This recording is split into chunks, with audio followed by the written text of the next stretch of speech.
आप देख रहे हैं वाल्मीकि रामायण भाग 3 एपिसोड 11 वाद विवाद।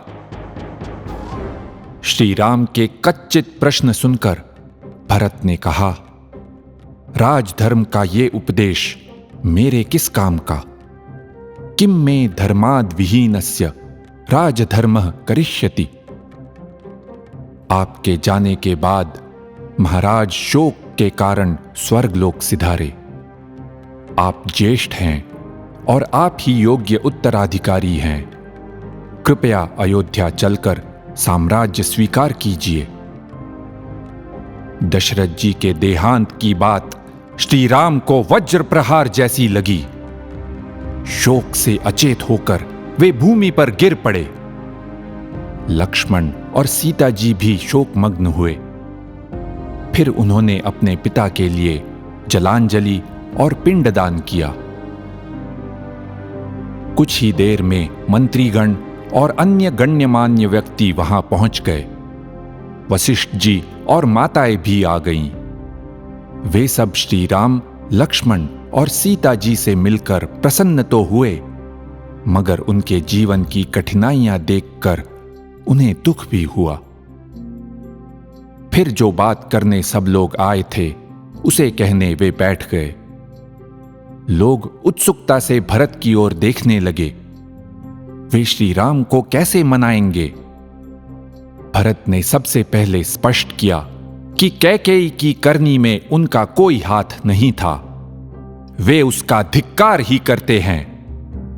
फिर वे बोले, मेरी माता को संतुष्ट करने के लिए यह राज्य मुझे दिया गया। मैं अब इसे आपको समर्पित करता हूं। आप इस निष्कंटक राज्य का पालन और उपभोग करें। इस विशाल साम्राज्य का पालन केवल आप ही कर सकते हैं। जैसा गधा घोड़े की चाल नहीं चल सकता, उसी प्रकार मैं आपकी गति का अनुसरण नहीं कर सकता। गतिं खर इवाश्वस्य। मैं आपसे याचना करता हूं, आप वापस चलिए। आप सम्मान पूर्वक अयोध्या आकर प्रज्वलित सूर्य की भांति सिंहासन पर विराजमान हो। सब लोगों ने भरत का समर्थन किया। साधु साधु। उत्तर देते हुए श्री राम ने भरत को आश्वासन दिया कि जो हुआ है उसमें वे भरत को दोषी नहीं मानते। फिर उन्होंने भरत को समझाया, पिताजी अब नहीं रहे, तुम धीरज रखो, शोक और विलाप छोड़ दो। कुछ बातें अटल होती हैं। अब रही बात भरत के उन्हें राज्य सौंप देने की, तो श्री राम ने कहा, हमारे महान पिता राजा दशरथ ने हम दोनों के लिए कुछ कहा है। मुझे वन में रहने के लिए बताया गया है, तो मैं वैसा करूंगा। तुम्हें राज्य संभालने के लिए कहा गया है, तुम वही करो। श्री राम तो यूं कहते हैं जैसे दोनों में कोई अंतर ही न हो। वे राज्य छोड़कर वन में रहेंगे और भरत राजा होंगे। सही कहा तुमने। यही बात भरत के भी मन में आई। को हि स्यादीदृशो लोके यादृशस्त्वम्। इस संसार में आप जैसा कौन हो सकता है? सुख और दुख को इतने संभाव से देखना।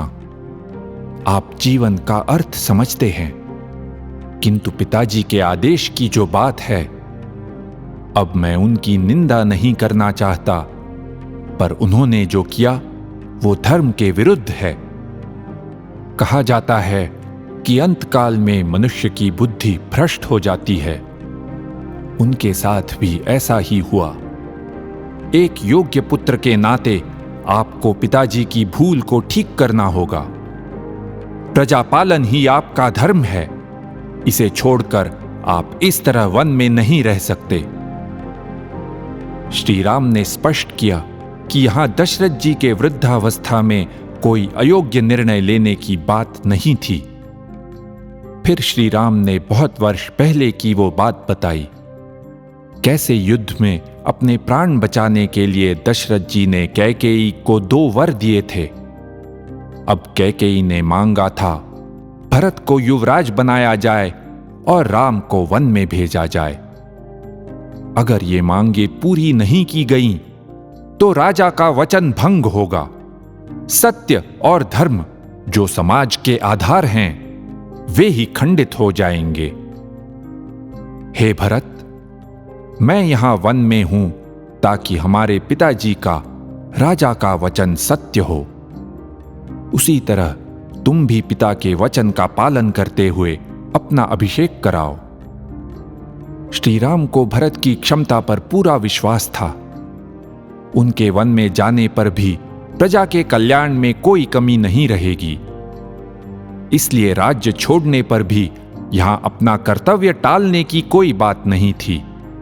उल्टा उन्होंने भरत को याद दिलाया कि एक पुत्र के नाते दशरथ जी को कैकेयी के ऋण से मुक्त कराना उनका कर्तव्य था।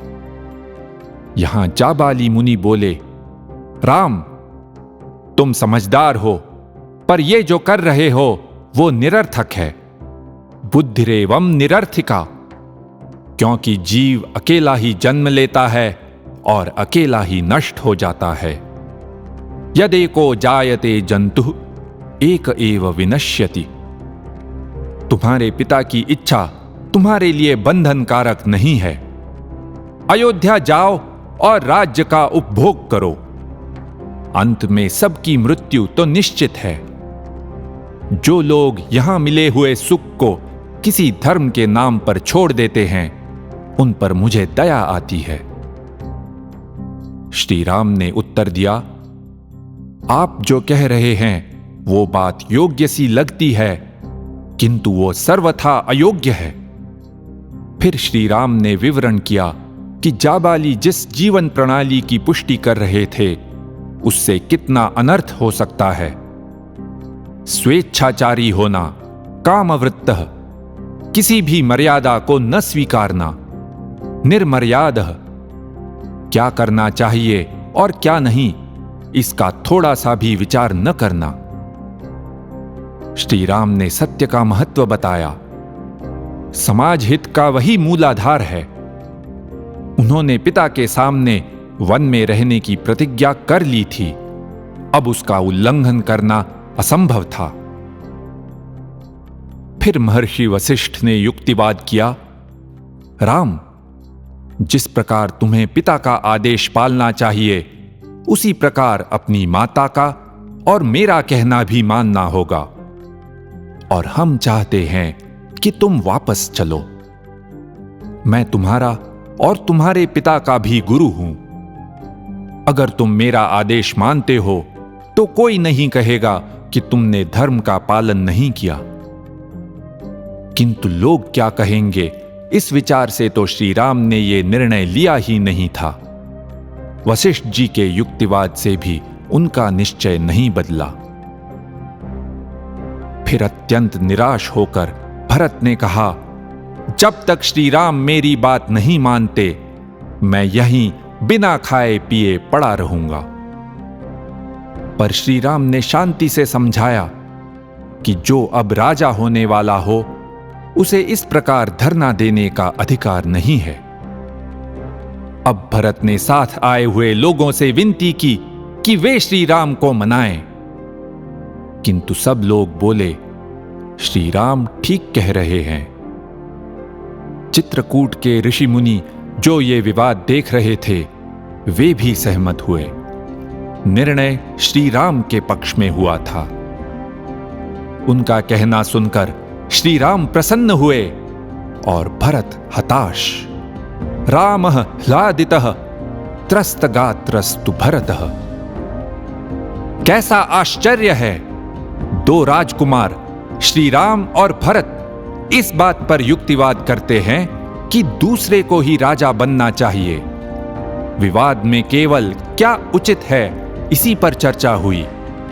किसी को व्यक्तिगत लाभ का विचार ही नहीं था, सत्ता का लोभ जरा भी नहीं। विवाद में जीतने वाले को मिला 14 वर्ष का वनवास और वो प्रसन्न हुआ। हारने वाले को साम्राज्य मिला और वो हताश होकर कांपने लगा। ऐसा था श्री राम और भरत का अद्भुत विवाद। इति ह आस, ऐसा ही हुआ था।